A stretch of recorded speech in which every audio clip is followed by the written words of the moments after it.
میں ہوں سلمان رشید اور ایک مسافر کی دنیا کی ایک نئی قسط کے ساتھ ہوں یہاں۔ آج میں آپ کو ایک داستان سناتا ہوں جو ہر وہ نام نہاد جو گائیڈ ہوتا ہے نا، مثلاً روہتاس میں یا آپ کا بھلا ہو جائے لاہور کے قلعے میں یا شالامار باغ میں، وہ ہر آنے جانے والے ٹورسٹ کو یہ سمجھ کے کہ یہ پرلے درجے کا بیوقوف ہے، اس کو ایک داستان ضرور سناتا ہے کہ سر جی لاہور کے قلعے سے ایک سرنگ شیخو پورے کے قلعے کو جاتی تھی، ایک شری نگر کو جاتی تھی اور ایک دلی کو جاتی تھی، اور روہتاس میں اگر آپ چلے جائیں تو وہاں سے بھی آپ کو سناتے ہیں کہ جی ایک یہاں سے کشمیر کو سرنگ جاتی تھی، ایک لاہور کے قلعے تک جاتی تھی۔ اور میں نے یہ وہاں چولستان کے ڈراور کے قلعے میں بھی یہی بات سنی کہ وہ یہاں سے جی جیسلمیر ایک سرنگ جاتی تھی۔ اچھا، یہ بڑی دلچسپ بات ہے، یہ داستان آئی کہاں سے؟ جو اس کا سب سے پہلا ثبوت ہمیں ملتا ہے نا، وہ ایس ایم لطیف صاحب، یہ سید محمد لطیف صاحب جنہوں نے ایک کتاب لاہور پہ لکھی ہے انگریزی کے اندر، اور ایک کتاب انہوں نے پنجاب کی تاریخ کی بھی لکھی ہے۔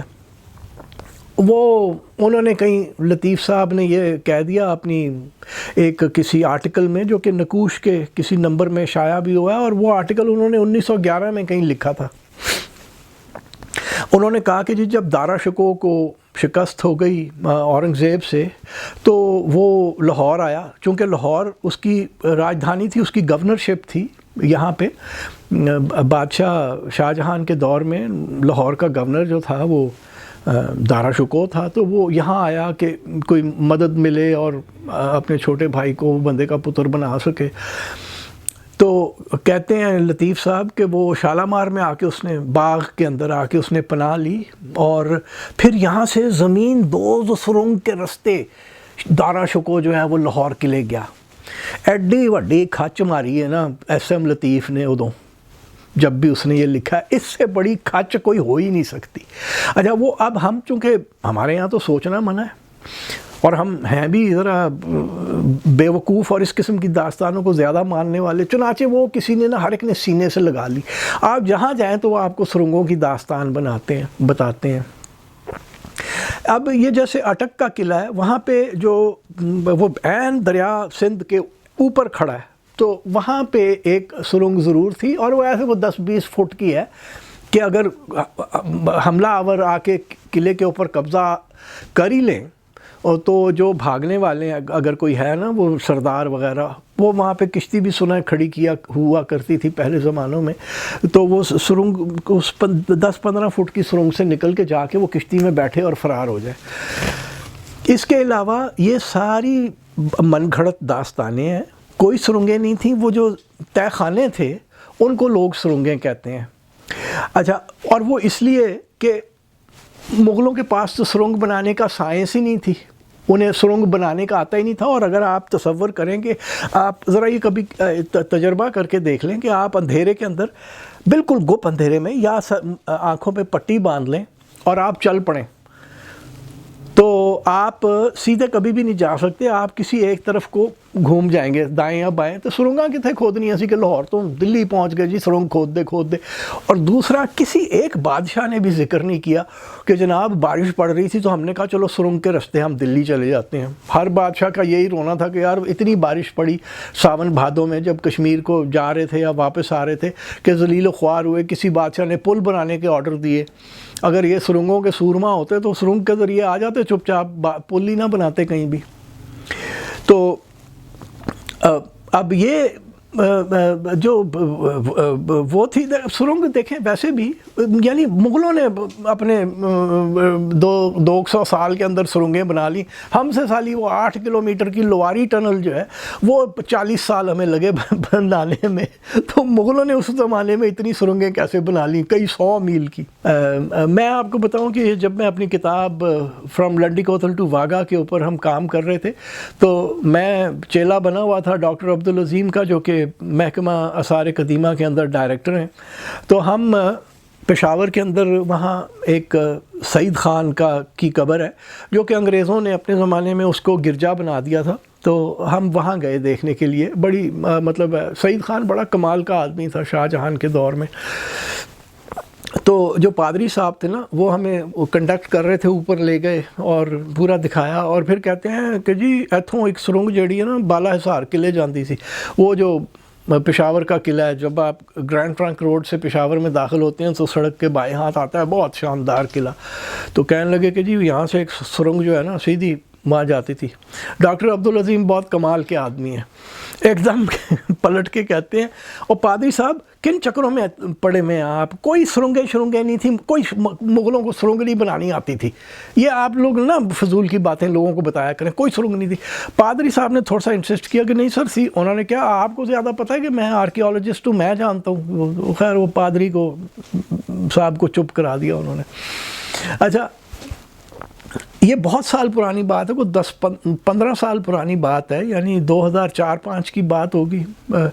میں ایک بار مزہ لینے کے لیے لاہور قلعے چلا گیا، اور وہاں جیسے ہی کوئی میرے جیسا بیوقوف شکل کا آدمی آتا ہے نا تو وہاں وہ عقابوں کی طرح کھڑے ہوتے ہیں جو ٹورسٹ گائیڈ ہیں، وہ نام نہاد ٹورسٹ گائیڈ، اور وہ آ کے کہتے ہیں جی ہم آپ کو اس کی سیر کرا دیں گے، اور وہ بڑی بڑی الٹا آپ کو سناتے ہیں. ذرا کبھی جڑ جائیں کسی کے ساتھ تو داستانیں اس سے سنیں. تو میں نے ایک کو جو ذرا سب میں سے چلیتر تھا نا، اس کو میں کہا یار تو ادھر آنا ذرا میرے نال ایک ذرا پرائیویٹ گل تیرے نال کرنی ہے. میں اسے سائڈ پہ لے گیا کیونکہ اگر ساروں کے ساتھ میں یہ کرتا تو وہ 2 منٹ میں بھانڈا پھوٹ جانا تھا. میں نے کہا یار تو نے سرنگیں دیکھی ہیں؟ کہتا ہاں جی میں نے دیکھی ہیں. میں کہا تو اندر بھی گیا؟ کہتا میں جی تمہیں ہر سرنگ دکھا سکنا، شری نگر والی، دلی والی، روہتاس والی، فلانے والی، شیخو پورے والی. میں کہا بیبا میرے کو ایک نقشہ ہاتھ لگا ہے، وہ جڑی سرنگ لندن جاندی ہے نا وہ بھی ہیگی ہے. پہلے تو اس نے میری طرح تھوڑی ٹیڑھی آنکھ سے دیکھا، پھر ذرا وہ ہوا. میں کہا گل سن نوٹ دا چکر ہے، اور ہمارے یہاں سے تو ہر کوئی ولایت جانا چاہتا ہے. تو میں کہا کہ آپاں انہوں نے 6-6 لاکھ روپیے میں لواں گا، 2 لاکھ تیرے 4 لاکھ میرے. اسی ادھروں سرنگاں چ واڑی جاواں گے، وہ اتوں لندن جا کے نا گٹر دے ٹکرے کھول کے باہر آئی جان گے، کسی نے پتہ بھی نہیں لگنا کہڑے پاسوں آیا ہے، تے ساڈی چاندی ہے. اچھا یہ بولنا اس کو کچھ شک پڑ گیا کہ نہیں یہ بات کوئی ٹھیک نہیں ہے. اچھا اتنے میں یہ وہ زمانہ ہے کہ میں تھوڑا سا پہچانا جاتا تھا پی ٹی وی کی اپنی ایک ڈاکیومنٹری کی وجہ سے. تو وہ 2-4 جو پہلے جنہیں ہم نے کہا تھا نا کہ یار تسی پرے رہو گل کر لیندے ہو، اور میں اسے ادھر لے آیا تھا، وہ آ گئے. کہتے ہیں بابے نو اسی پچھان لیا ہے. اس وقت خیر میں اتنا بابا نہیں تھا، ابھی کالے تھے بال. کہتے ہیں اسی انو پچھان لیا، ٹی وی تے آندا ہے. تن کی کہہ رہا؟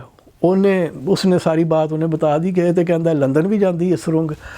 تو ان میں سے جو ذرا سب سے بڑی عمر کا تھا نا وہ کہتا ہے بھائی جان ایتھے کوئی سرنگاں نہیں ہیگیاں، کیوں تسی انہاں نوں بھی بیوقوف بنا رہے ہو؟ اے تے جڑے بیوقوف آندے نے تو وہ پہچان گئے نا کہ یہ ایک ہسٹری کی ڈاکیومنٹری کرتا ہے ٹی وی کے اوپر، تو اس کو کچھ پتہ ہو. کہندا ہے جڑے بیوقوف آندے نے انہاں نوں کہانیاں سنائی دیاں نے کہ سرنگاں جاندیاں، کیڑیاں سرنگاں؟ تو سرنگوں کی داستان یہاں پہ ختم ہو جاتی ہے.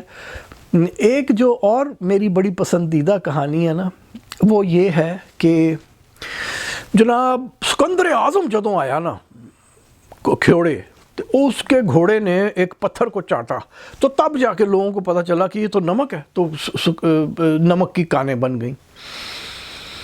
ایسے لگتا ہے کہ سکندر آیا تو ہم نے ہر چیز ایجاد کی، سکندر آیا تو پہیہ ایجاد ہوا، سکندر آیا تو ہمیں گھوڑا ایجاد کر لیا، سکندر آیا تو نمک ایجاد ہوا، اس سے پہلے ہم پتہ نہیں کیا کرتے تھے. اچھا اور اب آپ یقین جانیے کہ اگر آپ کھیوڑا جائیں تو وہ مائن کا جو منہ ہے اس کے باہر جو پھٹا لگا ہوا ہے، یا آئی سی آئی کے میرے خیال ہے ریسٹ ہاؤس میں بھی ایک پھٹا اس طرح کا لگا ہوا ہے. آئی سی آئی وہ کمپنی ہے جو یہاں پہ نمک کی کھدائی کا کام شاید ان کے ذمہ ہے. تو اس کے اوپر لکھا ہوا ہے کہ جناب سکندر الیگزینڈر کے گھوڑے نے آ کے پتھر چاٹا تو پتہ چلا کہ یہاں پہ نمک ہے.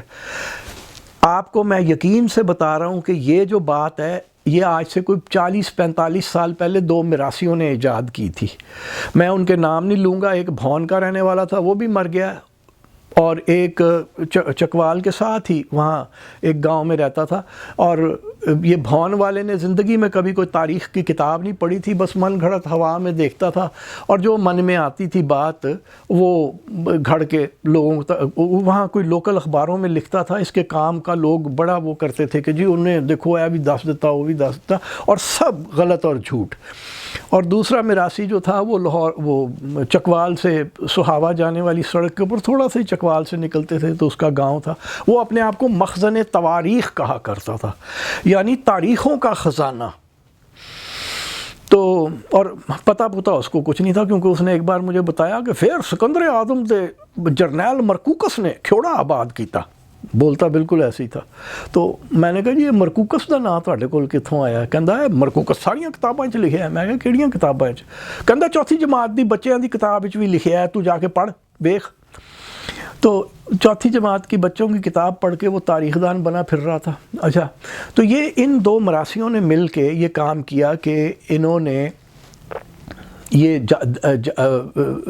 چونکہ دیکھیے جب آپ کو کسی علم نہ ہو تو پھر آپ من گھڑت باتیں کرتے ہیں، جیسے کہ ہمارے یہاں اردو کے سفر نامے کا رواج بن چکا ہے کہ پتہ تو کچھ ہے نہیں کہاں جا رہے ہیں، تو پھر بونگیاں ہی مارتے ہیں من گھڑت قسم کی کہ میں صبح اٹھا، میں نے ناشتہ کیا، میں آگے چلا، میں پیچھے گیا، اسی قسم کی باتیں جب آپ کے پاس نہیں ہیں تو پھر آپ گھڑتے ہیں۔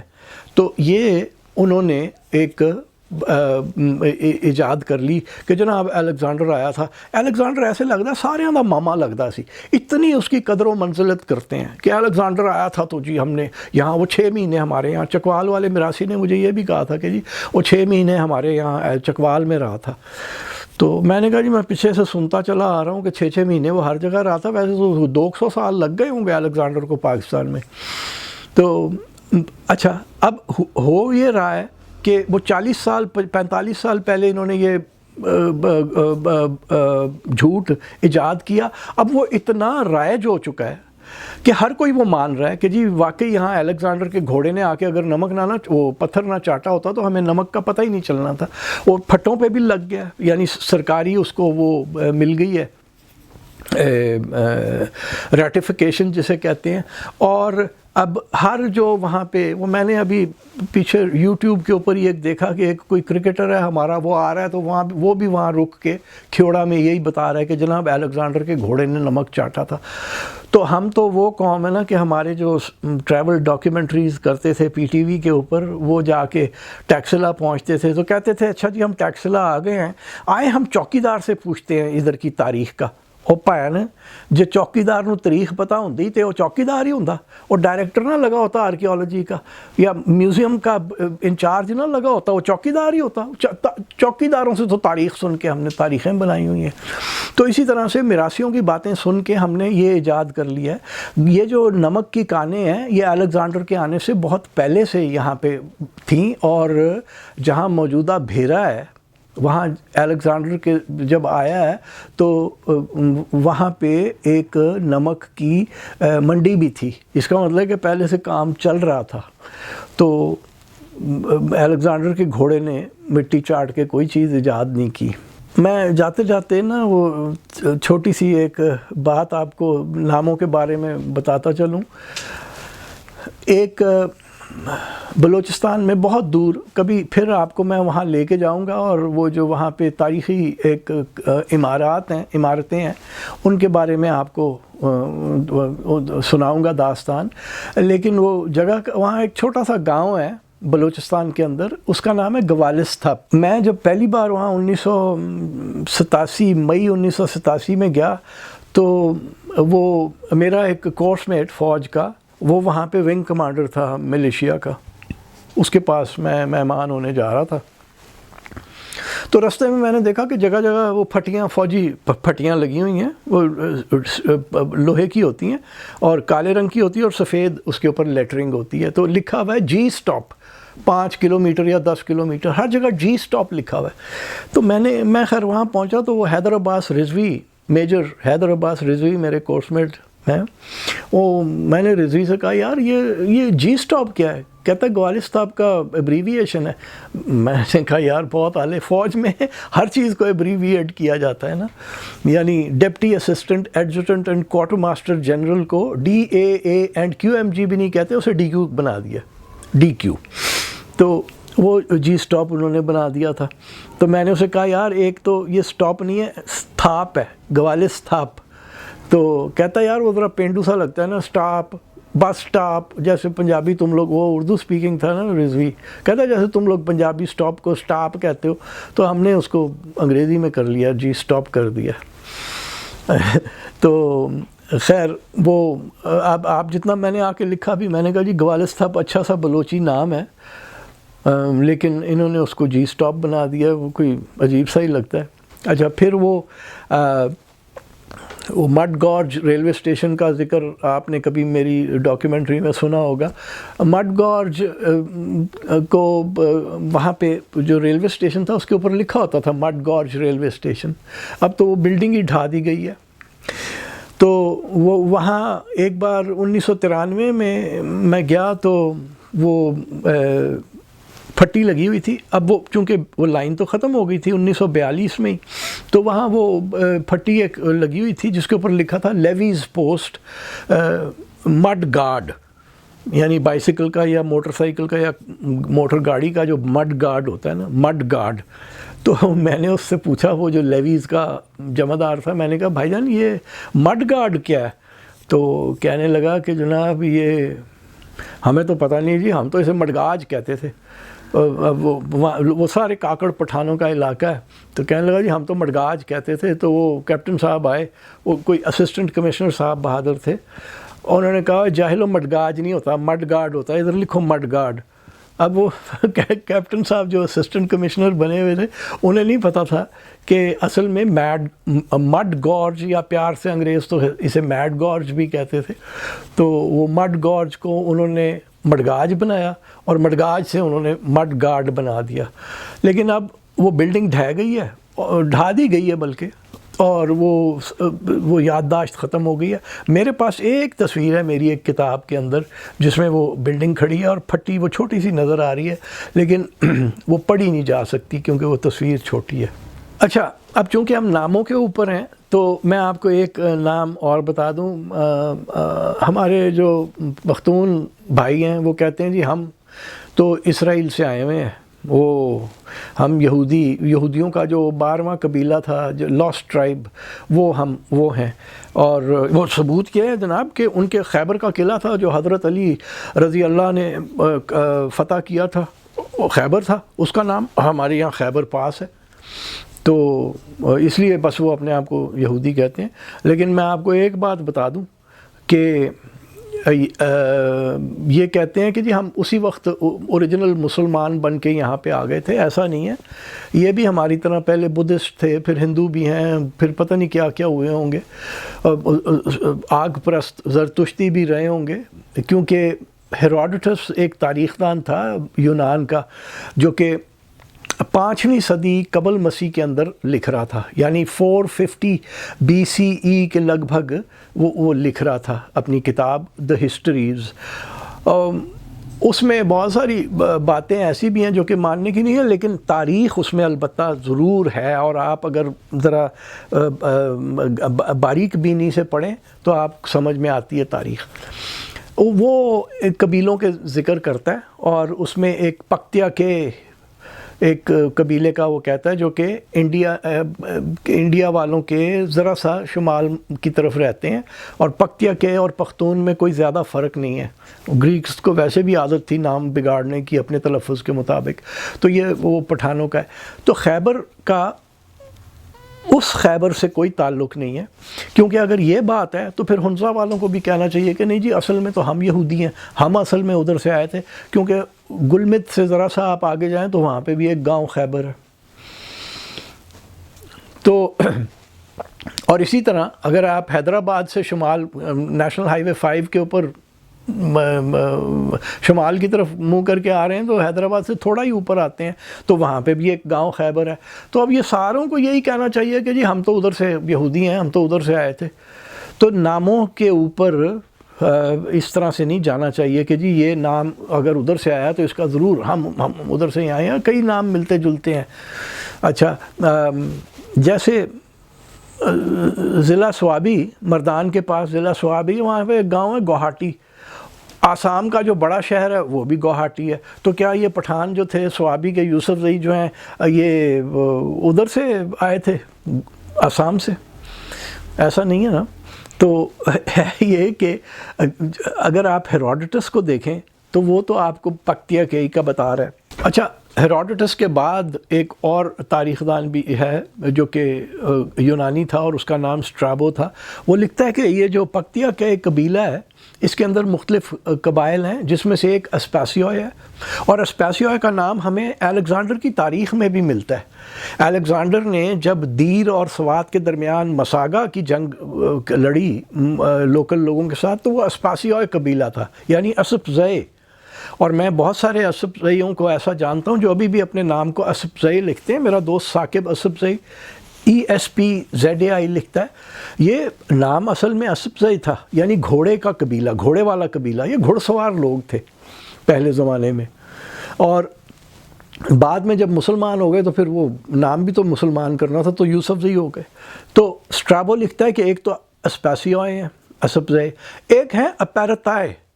آپ آج بھی کسی خیبر کے افریدی سے پوچھیں تو وہ آپ کو بتائے گا کہ وہ اپریدے ہے، یعنی نام آج سے 2500 سال پہلے ریکارڈ ہو رہے ہیں، اور یہ لوگ یہاں رہ رہے تھے تو ہو رہے ہیں نا. تو یہ بعد میں ایجاد کر لینا کہ جی ہم خیبر اس لیے کہ ہم تو خیبر سے نکل کے آئے تھے، وہ جو گما ہوا قبیلہ ہے، تو ایسی کوئی بات نہیں تھی. آج کی داستان میرا خیال ہے کافی ہے اتنی ساری متس کو توڑنے کے لیے.